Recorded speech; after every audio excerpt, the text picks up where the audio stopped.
ไปนี่เขาวิ่งน่าจะมีน้ำไม่ได้ไปทีละคนนะลุยตึกเลยเราใหญ่ผมซ้ายขวาบนล่างกลางชั้นเลิกชั้นเลิกของเรานะเห็นแล้วไปเดี๋ยววิ่งตามเลย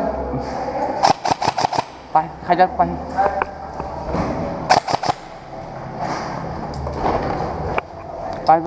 ผมไปแล้ว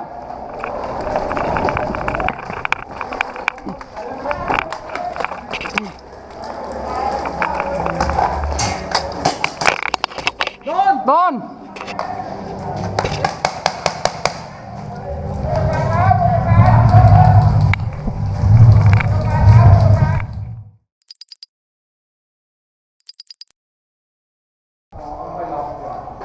ค่อยรอ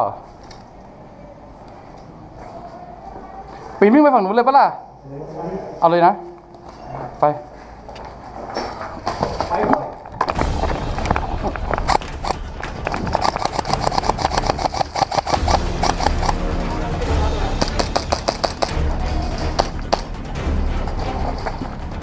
โทษพี่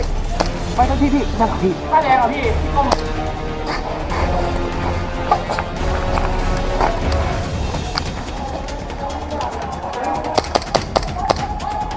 โทษพี่พศชาลีเรียกร้อย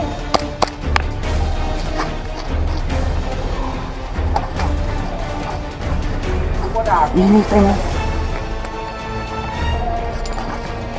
ดูให้หน่อยพี่ไอ้เต็มห้องนี้เลยเต็มเลยปิ้นนี่อุ้ยทำไมชื่อก่อน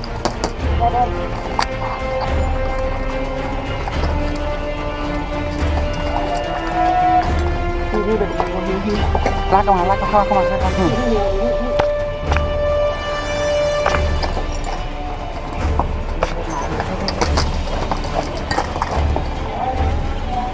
มีปะมีเยอะปะ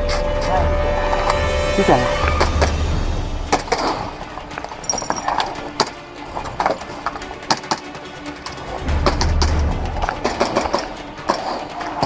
โทษครับไม่รู้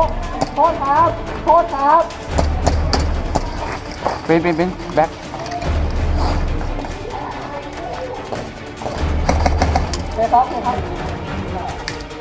โดนมีคนโดนโอเค